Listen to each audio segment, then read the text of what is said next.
This is Autoline Daily, the show dedicated to enthusiasts of the global automotive industry. And we start off today with big news. Trevor Milton is stepping down as executive chairman of Nikola Motors and as a member of its board. He's being replaced with Steve Gursky, who is currently a board member at Nikola and the former vice chairman of General Motors. Milton's resignation comes less than 2 weeks after Hindenburg Research accused Nikola of misleading investors about the capabilities of its fuel cell trucks. That led to the SEC and Department of Justice opening an investigation into the allegations. Milton, who voluntarily stepped down, said in a statement that he's leaving Nikola because he doesn't want to be a distraction and wants the focus to remain on the company. Nikola's stock fell nearly 30% in pre-market trading after the announcement. Automakers see a big chance to make lots of money with mobility services. That's why earlier this year, Kia outlined a plan to offer a wide range of mobility services across the globe. And one of those services just launched. It's called Kia Mobility and allows customers to rent vehicles from dealers for a single day or up to a year. Users reserve a vehicle of their choice, pay via a mobile app, and then pick up and drop off the vehicle at the dealer. It's first being launched at select dealers in Italy and Russia, and then next year Kia will expand it to other European markets, as well as Africa, Asia, Latin America, and the Middle East. Automated driving technology not only can help prevent accidents for passenger vehicles, but commercial trucks as well. But one issue with partially automated systems is making sure the driver can take over control of the vehicle when necessary. That's why Bosch, Volkswagen, MAN Bus and Truck, along with university partners, launched a project to study SAE Level 2 and 3 autonomous capabilities in trucks and the best way to keep drivers engaged when switching between manual and automated driving. The researchers developed a virtual companion that keeps the driver alert, counteracts fatigue, and makes the trip as pleasant as possible. And to make sure the driver isn't tired or distracted, cameras and sensors monitor them, which issues audio or visual warnings if the driver isn't paying attention. While this project looked at commercial trucks, the companies say the technology can also be applied to passenger cars.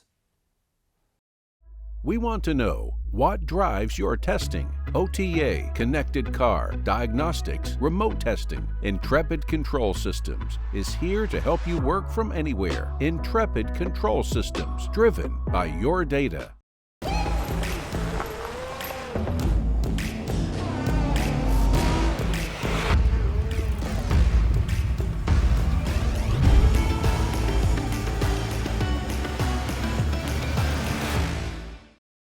In order to keep up with the competition, it's important for automakers to get new products out into the market as soon as they can.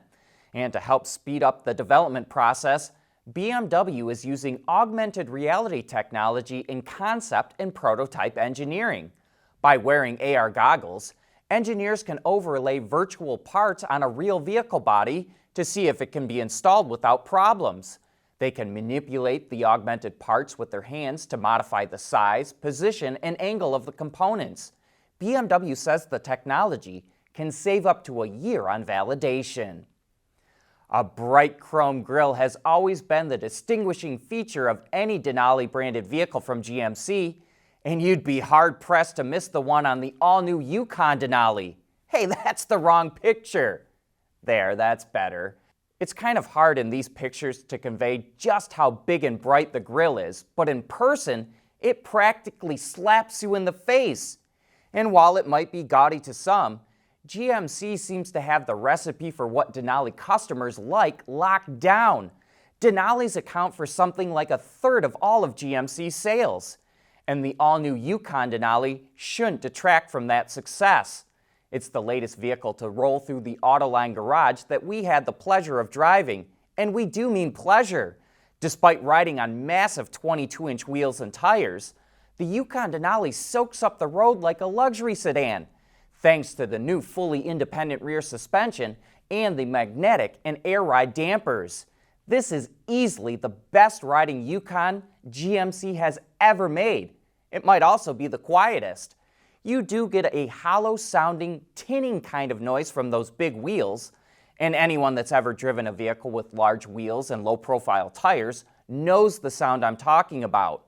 But overall, it's so quiet and rides so nice that the Yukon Denali is one of those vehicles that you feel like you're going slower than you really are.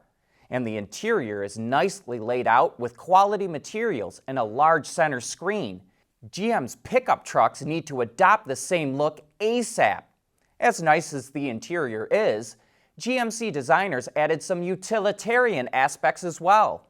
I think this is best highlighted by the blocky design of the instrument gauge cluster, shifter buttons, and HVAC controls. Again, this goes back to GMC having the right recipe for Denali buyers.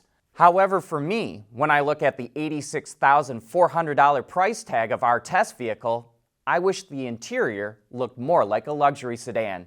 But I guess that's what the Escalade is for.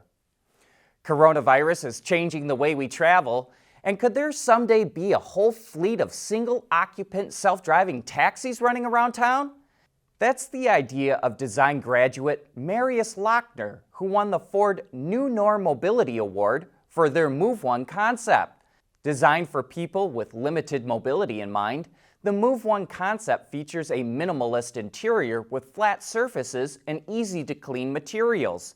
And with only one person on board, there's no need to worry about social distancing. Lochner received £1,000 for the winning design and a semester of mentoring from two of Ford of Europe's chief designers. Autoline Daily is brought to you by Bridgestone Tires, your journey, our passion, and by Intrepid Control Systems, over-the-air engineering. Boost your game.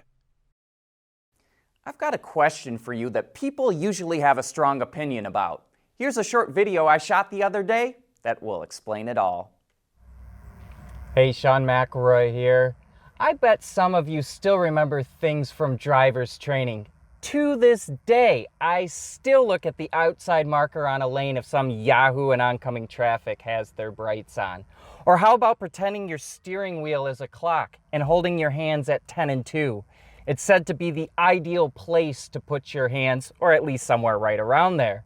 Yet you look at other people on the road and their hands are all over the place. 10 and 2, 8 and 4, 12 o'clock. Look, Ma, no hands. Hey, that's not even possible. But I will admit it, I used to be one of those people that put one hand right at the top of the steering wheel because I thought it looked cool. That is until I learned about degloving. Yeah, I'll never do it again. Don't Google image search that if you got a weak stomach. I'm now strictly a 10 and 2 person because I feel like I have the best reaction time with my hands there and of course the whole safety aspect of it. But I will admit on long trips, if my arms start to get tired, I'll move them around. I might go 7 and 2, 10 and 4. But what are you? Are you strictly a 10 and 2 person? You move your hands all around like me a little bit? I thought about ending this with a bad joke or pun or something like that, but I'll spare you that. I'll just say, let us know what you think in the comments section. Oh, and one more thing before we go. I wanted to remind you to join us this Wednesday for a special live 1-hour deep dive into Tesla's Battery Day. We're bringing in two of the foremost experts in EVs to help us understand Tesla's latest technology. Bob Gallion and Sandy Monroe will be on the show sharing their knowledge. And if you have any questions, send an email to viewermail@autoline.tv or send a tweet to @Autoline. But that wraps up today's show. Thanks for watching.